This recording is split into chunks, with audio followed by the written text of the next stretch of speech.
Alrighty guys, we're back for Mono Black Discard, and this is a Last Airbender Standard Brew, and I'm Red Cat.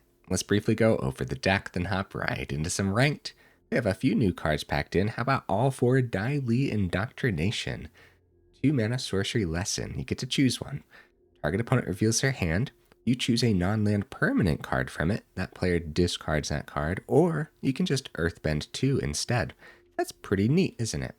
We also have Ozai's Cruelty here as a 2-of. It's a 3 mana sorcery lesson.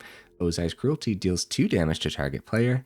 That player discards 2 cards. Okay, yeah, we see this style of ability at 3 mana often, but this one also helps us actually end the game too. We also have Heartless Act as one of our choice spot removals, so it's 2 mana instant speed. Get to choose one.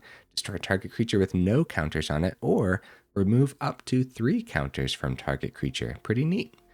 More spot removal packed in. All 4 momentum breakers ought to do the thing nicely. We also have The House Grows Hungry here as a 2-of. Here's one you don't see very often at all. It's a 3 mana enchantment saga. Chapter 1 of the saga, destroy target creature. Chapter 2, each player may discard a card. Each player who doesn't loses 3 life. And then Chapter 3, exile any number of target players' graveyards. And the graveyard hate, of course, could really come in handy. So what else do we got packed in, guys? We got all 4 Duress. We have a couple of Ruthless Negotiations. All that's going to pair beautifully with Bandit's talent, making the cut as a 4-of course. We also have all 4 Deep-Cavern Bats to just continuously rip apart the opponent's hand, with Thought-Stalker Warlock as well, making the cut as a 4-of. Here on the top end, we have a couple Scavenger Regents. The ward cost all of a sudden getting pretty hard to actually activate once we start dwindling the opponent's hand. Then also a couple Rankle's Prank here too on the top end. 24 total mana, 22 of them are swamps. We also have Realm of Koh, so it enters tapped unless you control a basic, taps for a black source. For 3 and a black, you can tap it. Create a 1/1 colorless spirit creature token with this token can't block or be blocked by non-spirit creatures. Cool. We also have a secret tunnel to go ahead and power up with the Dai Li Indoctrination Earthbend 2, right? So we'll see if it comes in handy. I kind of feel like we should have even more utility lands and a deck list like this, but we'll see. Yeah, we'll talk more about that in the final thoughts potentially. Over here in the honorable mentions, Cruel Claw's Heist almost made the cut. Not this time around, though. Okay, I do my dandiest to save the more in-depth discussion for the end of the video, so look forward to that. In the meantime, let's go ahead, take this into some Ranked, see how we do.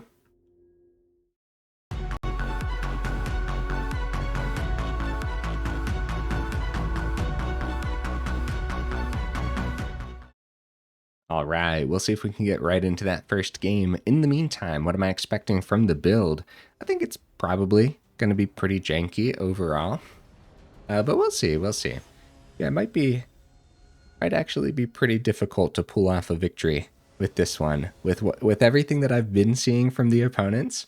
But you never know, with the right setup, it could really pick apart an opponent's hand too. So if we go first here, we'll give this a shot for sure.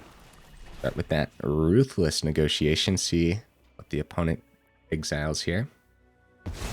It's gonna be a Conduit Pylon, okay. Timeline Caller, nice. Okay, cool.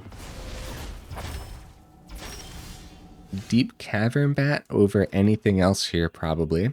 Because then if we swing in the air, we'll have turn 3 Thought-Stalker if we see the 3rd off the top. 24 mana packed in, too, so... yep. Deep-Cavern Bat was a very good draw. So...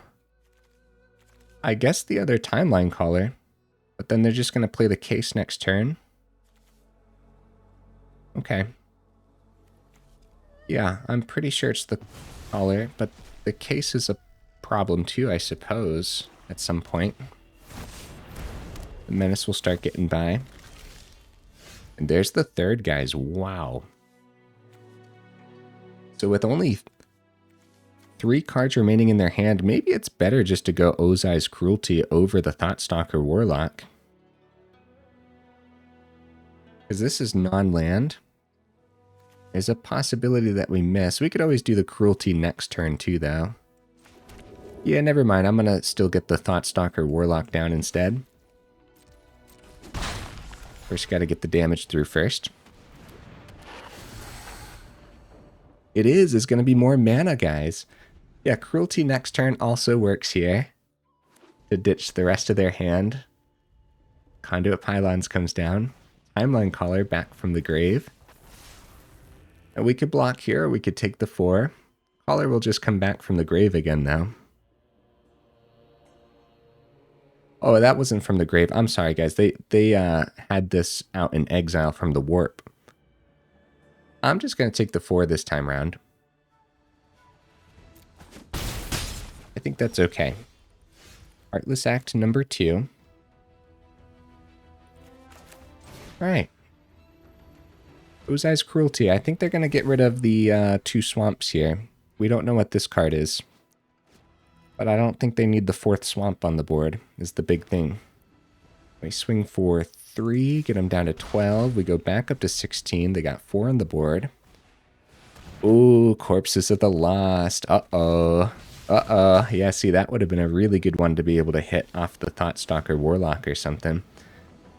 So, with 8 on the board, we're forced into something here. Something has to happen. We also have Soulstone Sanctuary. Let's do... We'll keep the Warlock as a blocker, I suppose, and keep Heartless Act open for the Sanctuary when they power that up. And hopefully they miss off the top, guys. 4th mana would have been pretty good here, too, if we could have doubled down on the Heartless Axe.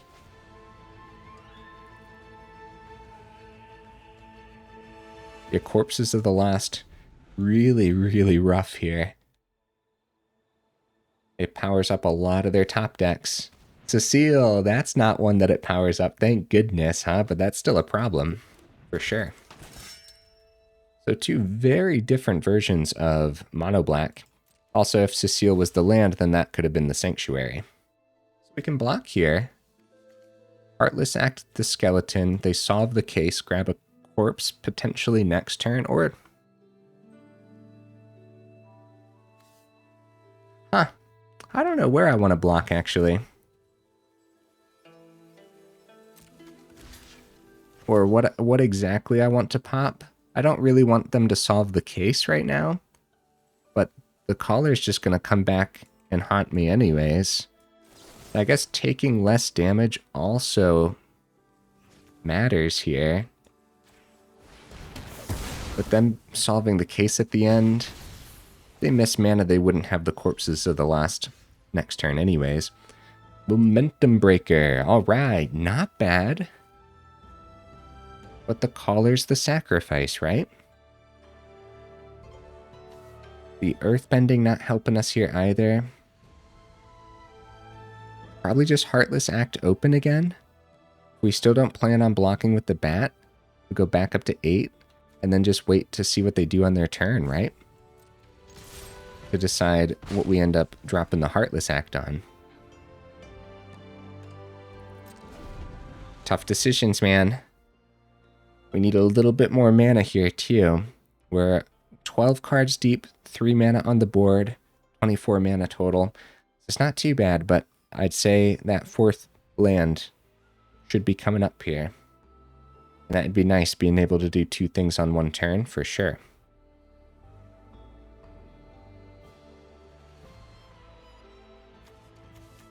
I think this is leaning towards the opponent pretty well here, pretty heavily. Especially with, like, the persistent threat of Timeline Caller, too. They do find a Shoot the Sheriff for the Deep-Cavern Bat. So they'll be able to warp out the Caller.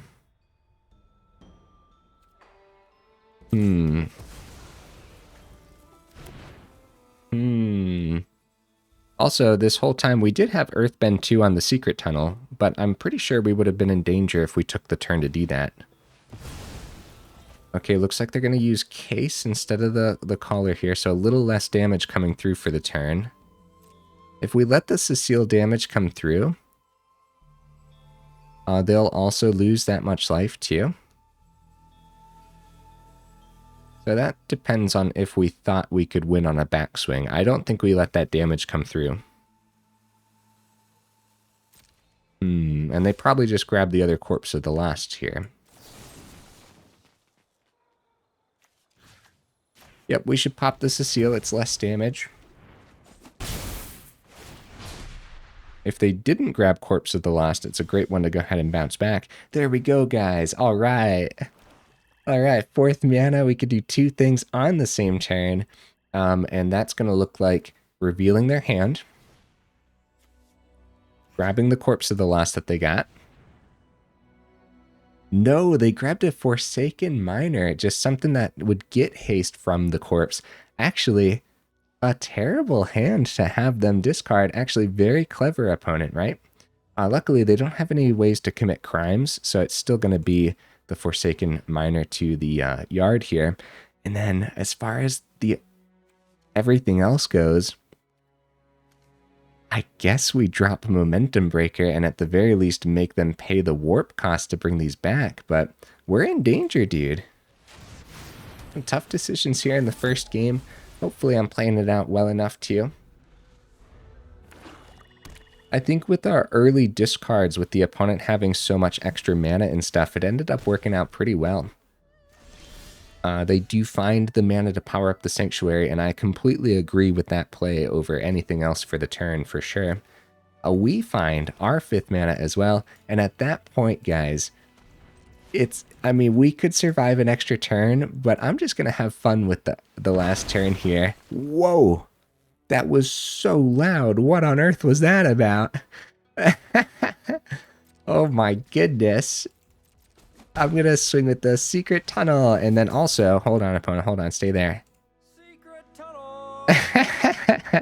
Okay, let's pop the Momentum Breaker, go back up to 4, and let the opponent swing on in. Because even though there's a chance we could have survived with a chump block, a chump block, go up to 4, and then the collar brings us back down to 2. Yeah. There's a... No, I mean, we wouldn't have survived, huh? I'm glad we did the fun thing instead. Swinging with the Secret Tunnel.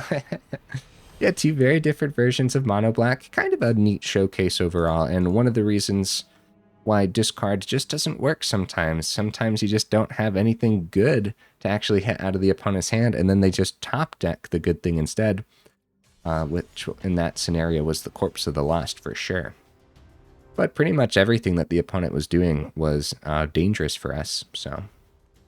Because anything that we ended up discarding, they could eventually bring back. Like that Forsaken Miner was a really clever grab from the opponent. Like I thought for sure they were just going to grab another Corpse of the Lost, but instead they grabbed something cheaper, something that if we ended up discarding, they could eventually bring back too.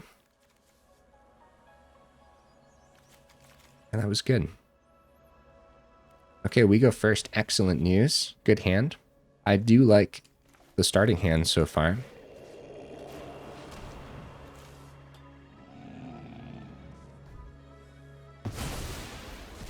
They get rid of a Wonderweave Aerialist. Okay. Scavenger. Bandit's Talent.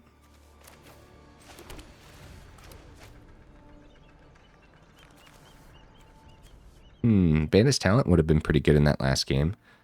Although we were struggling to find our 4th in time, so I don't know if level 3 would have been possible, but still. The extra damage from level 2 would have been really good. I think we should probably peer into the opponent's hand while we can, guys, because there's lots of enchantments or other ward creatures that we want to get rid of. Like the other Wonderweave, for example. Double Shard Mage's Rescue. That's okay, that's okay. We'll get rid of those two somehow. Wonderweave Aerialist, probably. But Veteran Survivor, also chilling. Yeah, it's got to be the Aerialist. It's got to be. I'm going to keep one open for the rescue, which means we do not have the target on the House Grows Hungry. If it was only one Shard Mage's Rescue, I think that's potentially what we would have done, you know? But in this scenario, I suppose Ozai's Cruelty. Pretty good. They probably still keep a rescue, but maybe we can hit it next turn with the talent. Rankle's Prank also can get around a lot of their board states too, so. Ozai's Cruelty. Probably keep the rescue, but we'll see what that card we don't know about is.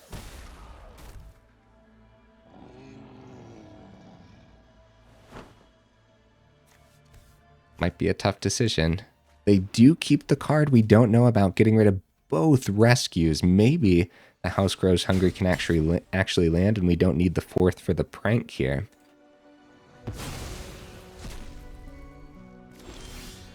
Dai Li Indoctrination. Okay. We could start there, but I think we do want to go ahead and get this down and try it. I mean, 2 rescues out of the build. What are the odds? I guess, like, there's definitely all 4 of them over there in the deck list, but we should try this. We totally should. See what ends up happening here. Nice. Okay, maybe I should have targeted the Survivor instead, but Scavenger is usually the target, you know? So, it's going to be Sheltered by Ghost. Okay. We can get around that with the prank or any of our momentum breakers. It's definitely scary, though. Take the Ruthless out of the grave. Thought-Stalker Warlock. Okay. I mean, I guess that's the play. They only got 1 card in hand. Bandit's talent level 2 is good too, but with the Survivor on the board, we gotta, like, threaten a blocker, I guess, you know? Let's do it. It's a good draw. It was a seam rip. Okay. Wonder Weave Aerialist off the top, and no great swing now. Okay. And his talent number 2's not bad at all. This is how we start getting damage through. Let's get that level 2 rolling. And still save that blocker. See what the opponent ends up top decking here. It's going to be Ethereal Armor, guys. Holy cow. Let's see that mana off the top, guys. I'm going to take the chump while I have the chump. Unfortunately, right? But let's see that 4th mana. Same thing as the first game, right? We're 12 cards deep into the deck. 24 land. Almost overdue for that 4th. Come on. Come on. Yeah, 4th mana. Wow, dude. Okay. Oh my goodness. Now the question is, do we want them to take 4 from the prank too? Like, going down to 9 could be pretty sketchy. Probably not. We probably want to do nice and slow and steady. Just use the prank to pop everything else. Yeah, but putting them down to 20, but us going down to 9 is a little bit too sketchy, right? Probably.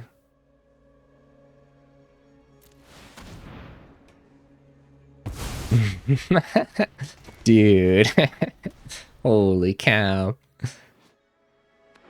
They go ahead, play a Plains, which means they're going to lose 3 from the House Grows Hungry. And at this point, we're going to go the other Bandit's talent too. Well, Dai Li Indoctrination for the Earthbending isn't bad. I'm going to decline, go down to 10 because I like everything in hand because it helps us continuously drain what the opponent's doing. And actually, guys, instead of playing anything, maybe we just want more cards in hand. You know? Yeah, maybe we do, actually. I think that's totally fine. They find a Veteran Survivor, which is a little concerning. Get some extra cards here in hand. It's going to be some swamps. Exile the opponent's graveyard. I don't think that matters for them at all, though.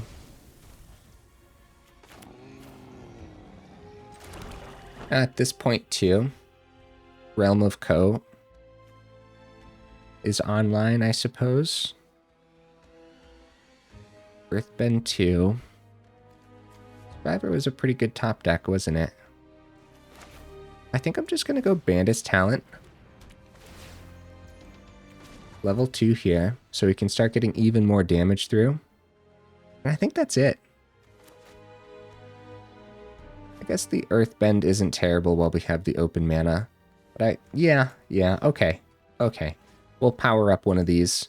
We can't block with it, but still. Yeah, well, we have the open mana, especially since we're getting an extra card with the talent. They go ahead and play the Plains, guys. I wonder what's chilling on the top end that makes them... I guess if they keep it in hand, they're expecting us to have them discard it anyways, so it does kind of make sense, right?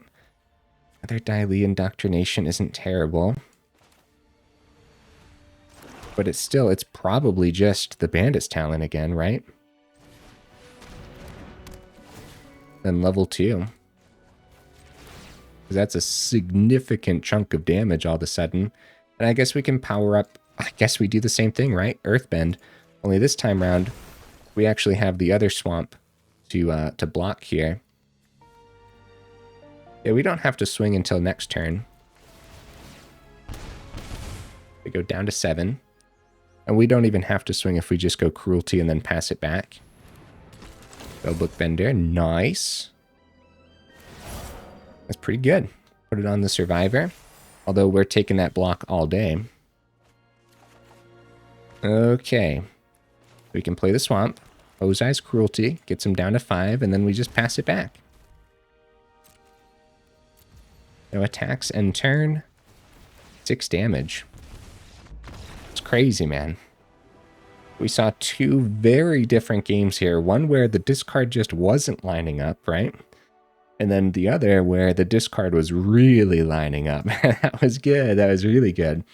And then the Rankle's prank, now we got to see in that game why we have 2 of them on the top end, ends up being like a utility piece, you know? If we didn't end up using it to pop 2 of their essential creatures that game, then maybe we would have used it to clean up the last couple points of damage. Cool. Let's keep the ball rolling. Yeah, in that scenario, like, feels a little bit like control, but it's very much not a control deck list, you know? I don't really know what to call this style of discard. Maybe like combo, right? Okay, the opponent goes first. I don't know if I like this one. The first 2 games had much better starting hands. But we'll give it a shot. Yeah. Especially since we really showcased something in that last one. Infestation Sage. All right. Deep-Cavern Bat's a good draw. Versus Orzhov. Go for the swing and hold back the sacrifice. I guess we start with the bat, although Dai Li Indoctrination could also work here. I'm pretty sure it's bat, usually. Unless we just know that the bat's gonna die, you know? In that scenario, we're hoping for one of our 4 Duress, too. Okay, Helping Hand making the cut in the opponent's deck list. I suppose we'd prefer, I guess, tempoing out the Infestation Sage over the Helping Hand for now. Again, kind of wish there were better targets here. Helping Hand's eventually going to be a problem, but I kind of feel like the Sage is the better grab here. Although we could have grabbed Helping Hand and then Indoctrination the Infestation Sage, but that also doesn't seem great if they're like a Raise the Pass style anyways, right?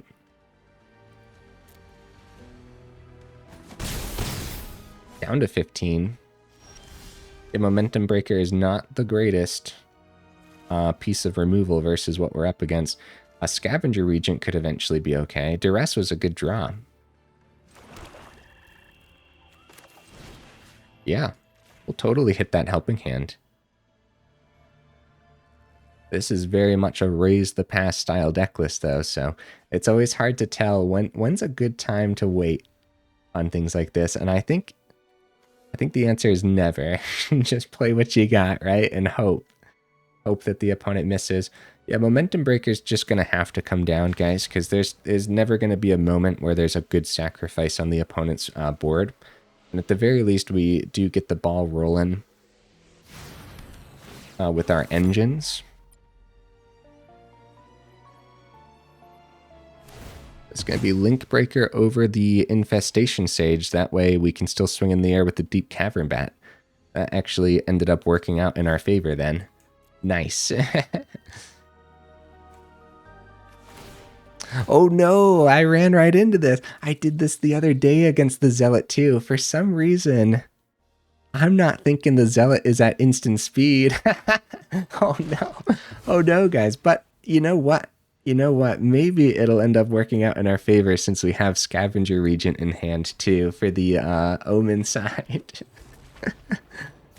Dark Confidant. Wow, that was a really good draw. That'll help them keep their hand nice and stocked up. Okay. No question in my mind, dude. X is 1 on the Regent. I wish it was X's 2. We got to get that Zealot off the board, but this is still really, really good. Yeah, we're 11 cards deep. The 4th one is on its way. The 4th mana. You guys can really see why I opted for 24 mana in this deck list, right? For some reason, it ends up being expensive. If they keep that on top, that's not good news, right? Wonder what that could be.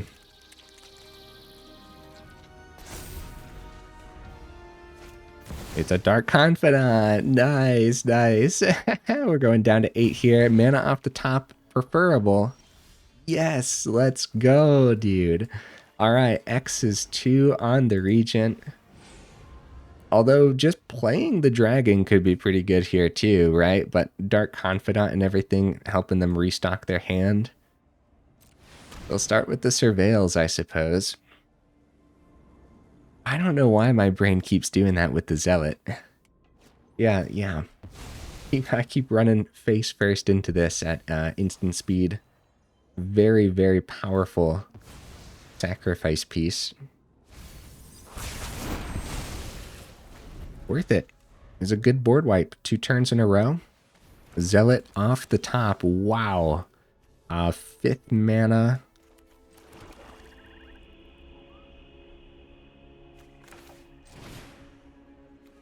So I suppose earthbending the same swamp could be a little risky, but then we're not trading the swamp. It's a 4/4, you know?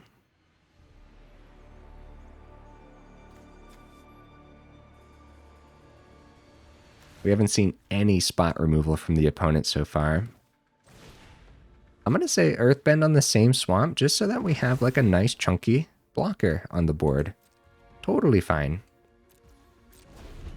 Yeah, we now need to see more because we have fizzled out greatly. Nice, they pass it back. Okay, mana's not great. Maybe I should have started swinging last turn. We could have gotten the engines rolling a little bit here. Maybe we could have gained that 3 back from the Zealot swing anyways. Only we would have been pushing some damage through.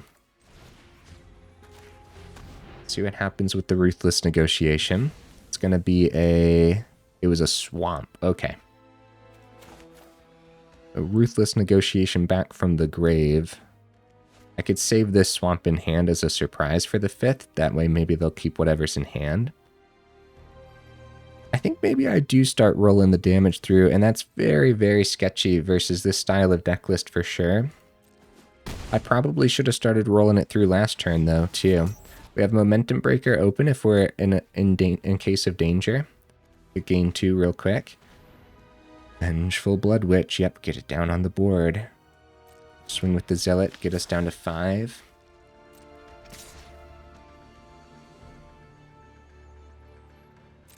We could hold off on Momentum Breaker, but there's a real possibility that we don't have anything else to do next turn anyways.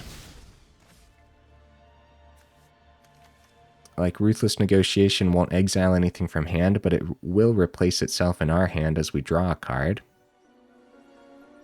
I think I will probably just activate Momentum Breaker now. Gain the 2 while we have the open mana. Because there's a lot we could draw into that's not mana, so... I'm going to do it. Go back up to 7 here, and I guess this time we can keep the swamp back. Yeah, if I would have had 2 turns of the swamp swinging through, we would have gained the 3 back from the 1 Zealot swing a couple turns ago.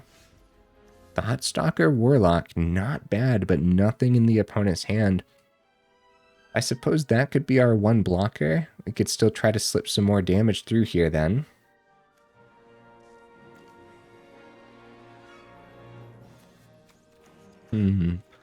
Also, the menace could be literally menacing.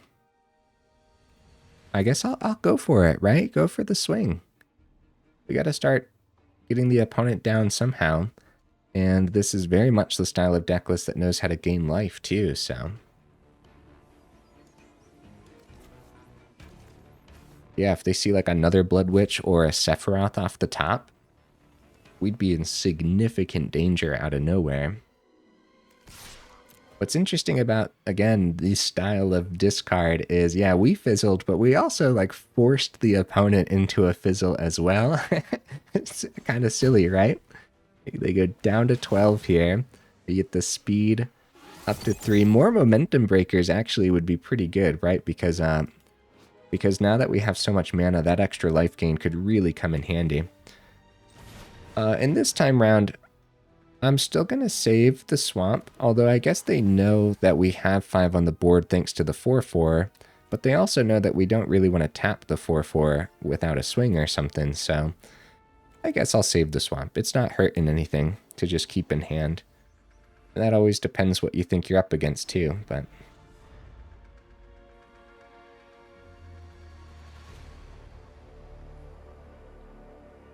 Kinda on the edge of my seat. It's going to be a Forsaken Miner. Not bad at all. Good draws from the opponent. And best case scenario for us, of course, would be a Flood, but then they go ahead and target with the Blood Witch, which means they commit a crime.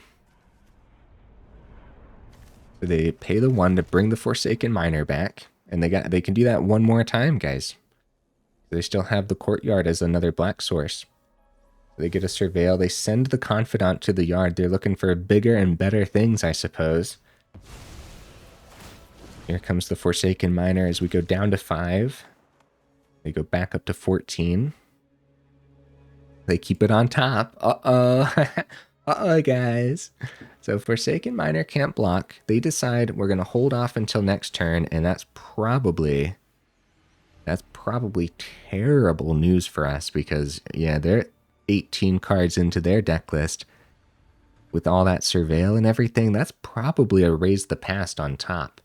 With Ruthless Negotiation and Duress being at sorcery speed, I think the best bet, unfortunately, is to draw off the Ruthless Negotiation and hope that whatever the opponent kept on top is not that bad. We see a Thought-Stalker Warlock, which is actually pretty good. Now, being at 5, we're probably going to die next turn anyways, but just in case I'm wrong, we'll keep the blockers back.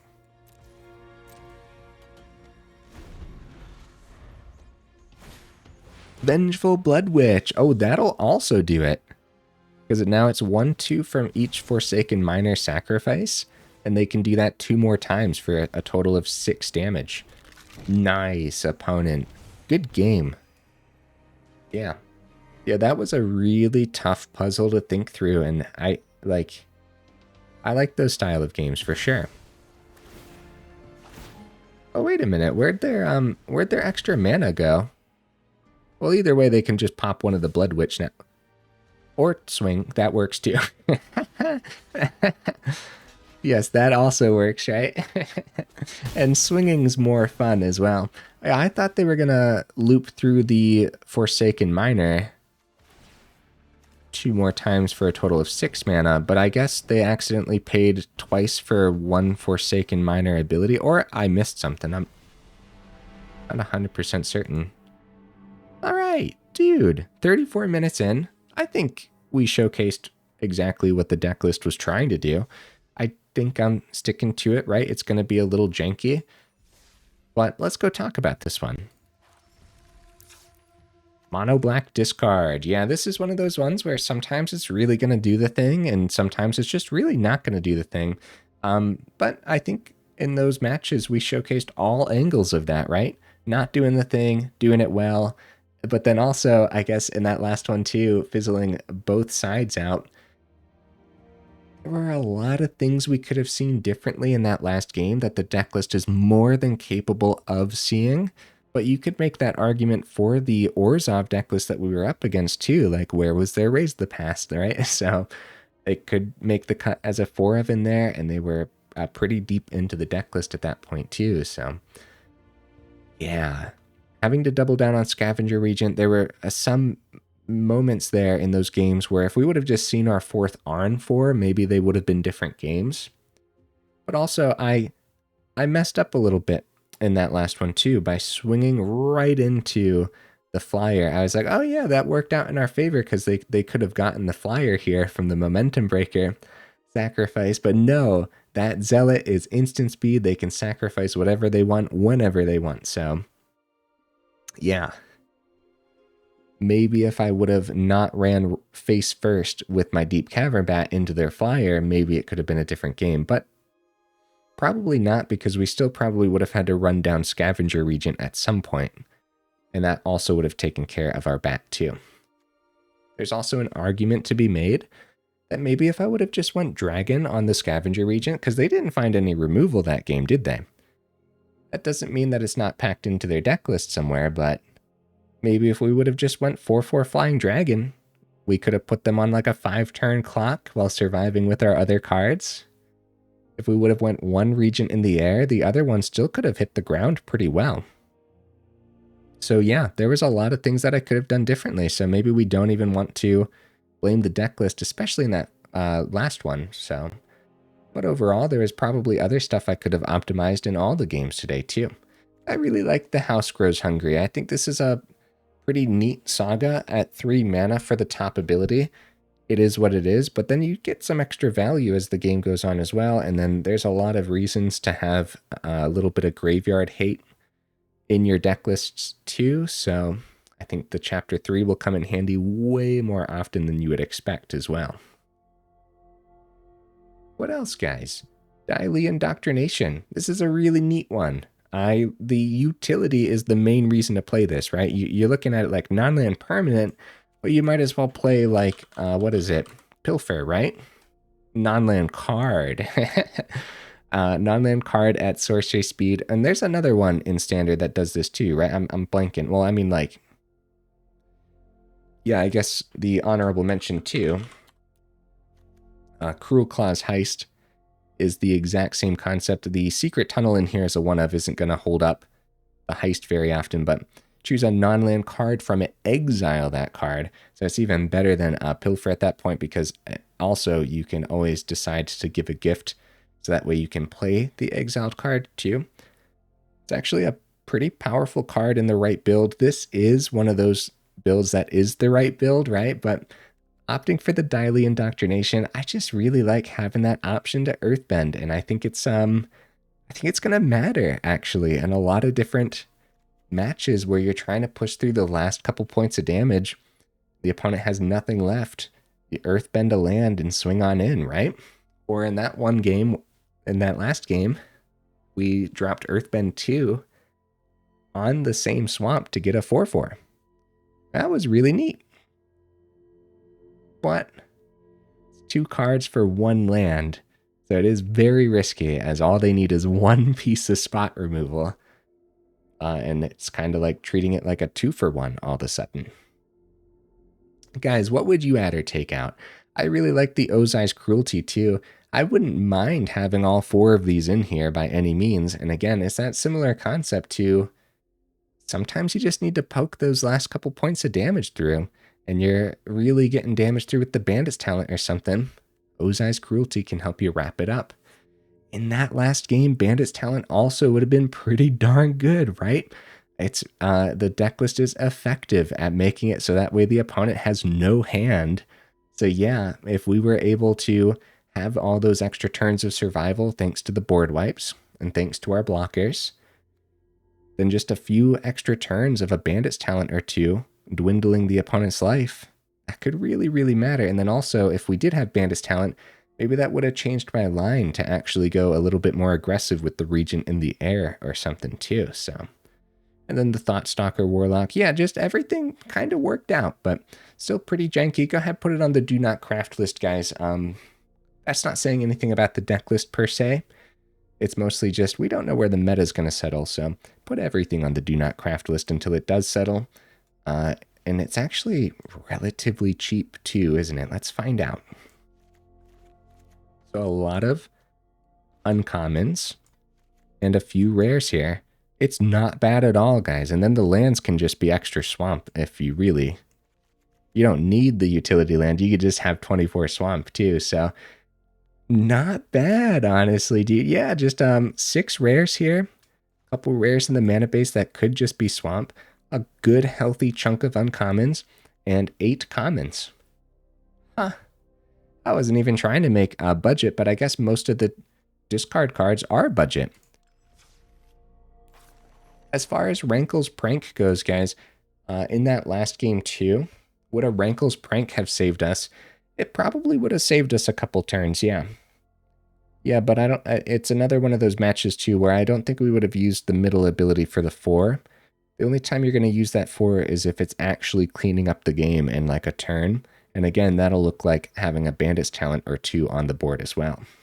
If you drop mana, I think it's going to be super sketchy all of a sudden because there's plenty of games where you need that extra mana. If you're not doing 2 things on one turn, then you're using the extra mana to level up your Bandit's talents too, so... There's a lot of reason to keep the traditional 24 mana in this deck list in particular, or Momentum Breaker bottom ability too, right? So with Flying on Deep-Cavern Bat and Menace on the Thought-Stalker, it's not going to be terribly hard to actually get to max speed, and now all of the Momentum Breakers are an excellent amount of life gain. Cool stuff, man. Enough rambling though, huh? If you made it this far into the video for real, y'all are champions. I super duper appreciate you. Let me know what you thought of the deck list down in the comments. Let me know, did I play it out well? And then also, yeah, what does your discard deck list look like? Have you guys been trying this out? Do you go more than one color? Or do you stick with mono black discard? Yeah, definitely let me know.